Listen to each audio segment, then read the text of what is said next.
Bonjour à tous, bienvenue dans cette nouvelle vidéo. Aujourd'hui, dans cette vidéo, je vais vous partager un sujet qui me tient à cœur. Vous savez, l'une des missions que je me suis également assignée, c'est d'être tuteur pédagogique, donc d'accompagner des étudiants. Et pour ce faire, donc j'accompagne pas mal d'étudiants qui sont dans plusieurs entreprises de la place, que ce soit AXA, Safran, Fnac, etc. Et aujourd'hui, je vais vous raconter une histoire qui m'est arrivée. Vous savez, à l'époque, lorsque j'étais en quatrième année, il fallait que je fasse un stage pour valider mon passage en cinquième année. Et donc, j'avais un stage de 4 mois à faire. Et pour ce faire, donc, j'avais trouvé une entreprise, donc Super U. Donc, c'était donc les magasins U, etc. Donc, j'étais au siège à Nantes. Et donc, par la suite, il fallait que je trouve aussi un tuteur pédagogique. Et donc, pour cela, donc, j'ai pris un tuteur pédagogique de mon école d'ingénieur dans laquelle j'étais. Et donc, lorsque je commençais mon stage, il fallait que j'envoie un mail à mon tuteur pédagogique afin de lui dire déjà comment le stage se passait, l'environnement dans lequel j'étais, etc. Donc, ce que j'ai fait. Et donc, sur le coup, bon, j'ai pas forcément eu de retour.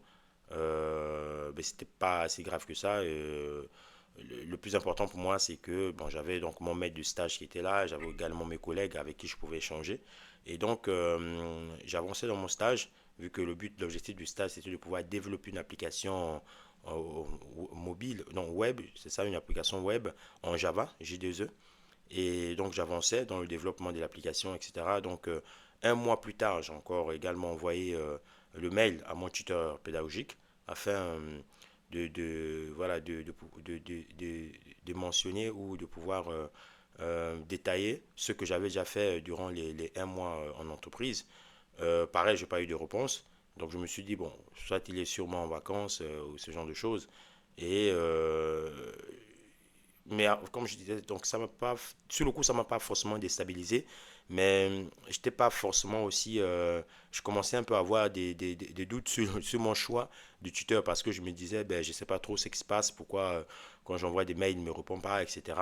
Mais ça m'a pas freiné dans l'avancement de mon stage. Donc je continuais à travailler et sachant que, comme je disais, le stage durait que 4 mois, et donc, on arrivait à la moitié du stage. Donc, il fallait que je commence à rédiger donc, le rapport du stage. Donc, j'ai donc réalisé un draft que j'ai envoyé à mon tuteur afin de pouvoir avoir ses retours.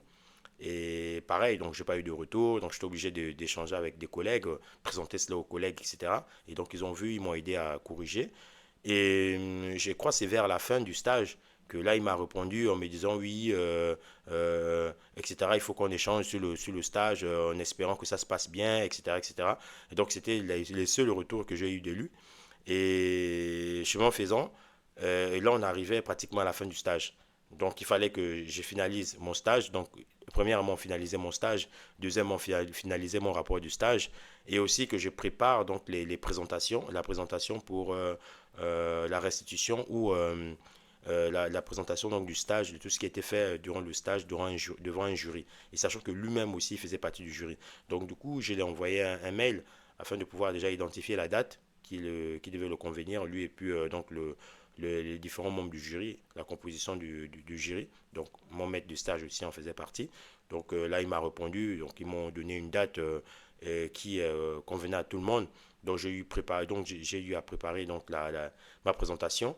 Et après, donc, je suis parti, vu qu'à l'époque, donc, j'ai resté sur Nantes. Donc, je suis parti sur Laval à l'époque avec mon maître de stage afin de pouvoir assister, donc participer à la présentation. Donc, lorsqu'on arrive, donc je m'étais déjà préparé en amont, etc. Donc, réviser sur ce que je devais dire. Et là, je vois le fameux tuteur de stage était là, donc il était présent. Donc, je commençais ma présentation, etc. Et après, il fallait arriver à la période la partie questions, des différentes questions-réponses. Donc là, il commence à me poser des questions, donc en me challengeant. En fait, lui, son objectif, c'était vraiment de, de mettre à plat ou de, de, de faire en sorte, en fait, que je sorte de là sans la moyenne, on va dire. Donc c'était vraiment ça son objectif. C'était vraiment de me descendre, excusez-moi le thème, mais vraiment c'était ça son objectif. Et je l'ai vu, et même mon maître de stage l'a vu. parce que tout ce qui se passait en amont, ben, en fait, j'ai échangé avec mon maître de stage en lui disant, voilà, depuis là, j'ai discuté avec moi, j'envoie des mails à mon tuteur pédagogique, j'ai pas de retour, etc. Donc, je sais pas trop ce qui se passe. Et là, durant les questions, ben, je l'ai vu. Et voilà, il challengeait mon rapport, oui, voilà ce qu'il fallait faire plutôt, etc., etc., etc. Donc, sur le coup, bon, il fallait pas s'énerver ou quoi que ce soit, hein, il fallait juste prendre, vu qu'il faisait partie du membre du jury. Par contre, j'étais frustré quand même, j'étais frustré dans le sens où j'ai pas forcément aimé qu'il le fasse là, il pouvait le faire en amont. C'est-à-dire qu'il avait mon mail, quand je l'envoyais des mails, il pouvait me répondre en me disant voilà les différentes pistes, voilà ce que tu peux faire, etc. Et donc la présentation étant terminée, je sors de la salle et eux ils ont délibéré. Et je pense même qu'en délibérant, bah, c'est surtout mon maître de stage qui m'a beaucoup défendu.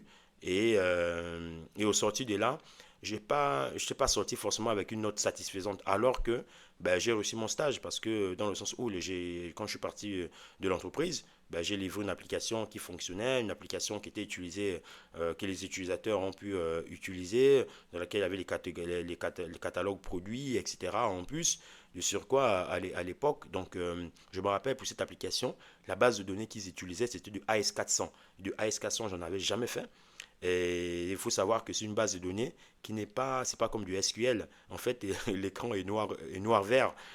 C'est vraiment du AS400, c'est vraiment du old school. C'est vraiment une base de données old school. Et du coup, ben, j'ai eu à apprendre comment le AS400 fonctionne. Donc, franchement, le stage a été super intéressant. Mais la note qu'on m'a donnée à l'issue de la présentation, ben, ne reflétait pas forcément ce que j'ai eu à livrer comme résultat. Donc, je suis sorti de là. Après, moi, dans ma tête, je me disais, l'objectif pour moi, c'est d'avoir une note qui me permettra de valider mon passage en cinquième année. C'est surtout ça que j'avais en tête. Et finalement, j'ai pu avoir cette note qui... Donc, en fait, il fallait avoir à partir de 11, 12, 13, etc. pour pouvoir valider son passage, ce que j'ai eu. Mais je suis sorti de là, mais après, moi, j'ai eu à échanger donc, avec ce fameux tuteur en question. Je lui ai dit, mais pourquoi vous n'avez pas répondu à mes mails, etc. Mais je voyais un peu... en fait, ce rapport n'était pas... La personne n'était pas forcément ouverte, assez ouverte. C'est vrai qu'à l'époque, il faisait une thèse en parallèle, etc. Mais au moins, il aurait pu me dire, j'ai pas le temps, etc. Que de fustiger mes mails, me fustiger on va dire quoi, mes messages que j'ai envoyés, etc. Donc moi, je suis un peu sorti, un peu frustré. Aujourd'hui, cette personne, bon, franchement, moi, l'objectif, c'était pas forcément comme je disais, de tisser des liens avec elle ou quoi que ce soit. C'était juste de euh, pouvoir valider mon passage en cinquième année et le reste, ben, ça m'intéressait pas. Et donc, j'ai vu cela, je me suis dit, ah, donc ça, c'est ce que beaucoup de personnes subissent. Beaucoup de personnes, il y a beaucoup d'étudiants qui parfois sont en études, sont en stage et peuvent aussi parfois subir ce genre de choses. C'est-à-dire avoir parfois des tuteurs qui ben déjà, je pense que lui, il n'était pas forcément du domaine parce qu'il peut-être ne comprenait même pas. Parce que je crois qu'il faisait un truc sur la cybersécurité ou je ne sais plus trop là, sur les malwares. Moi, je faisais quelque chose sur le développement en Java, J2E, etc. Donc, je ne sais pas, peut-être que le domaine d'application ne l'intéressait pas. Et parfois, c'est ça, c'est-à-dire qu'on est emmené parfois à apprendre à sélectionner, à prendre des tuteurs pédagogiques qui ne sont pas forcément du domaine d'application dans lequel nous sommes. Et eux aussi, parfois, ils ont du mal à nous répondre, à nous donner des réponses satisfaisantes. Donc ça peut arriver. Et parfois aussi, ça crée de la frustration chez des étudiants. Donc c'est la raison pour laquelle je me suis dit depuis ce jour que moi aussi, je vais accompagner des étudiants. Moi aussi, je vais être un tuteur pédagogique. Et je vais être un bon tuteur pédagogique. Je vais faire de mon mieux, donner de mon temps. Parce que dans le passé, on m'a pas forcément accordé du temps. Et donc voilà. Et donc c'est l'histoire que je tenais à vous raconter aujourd'hui. Et puis n'hésitez pas voilà, à me contacter sur LinkedIn si vous avez des stages si vous avez trouvé des stages en data, que ce soit en data ingénieur, que ce soit en data science, en machine learning, en data visualisation en BI, etc., n'hésitez pas à me contacter sur LinkedIn. Je serai ravi de vous accompagner durant ces 6 mois, ces 4 ou 6 mois de stage que vous aurez à faire. Donc, pour ce faire, je vous dis à bientôt dans une prochaine vidéo.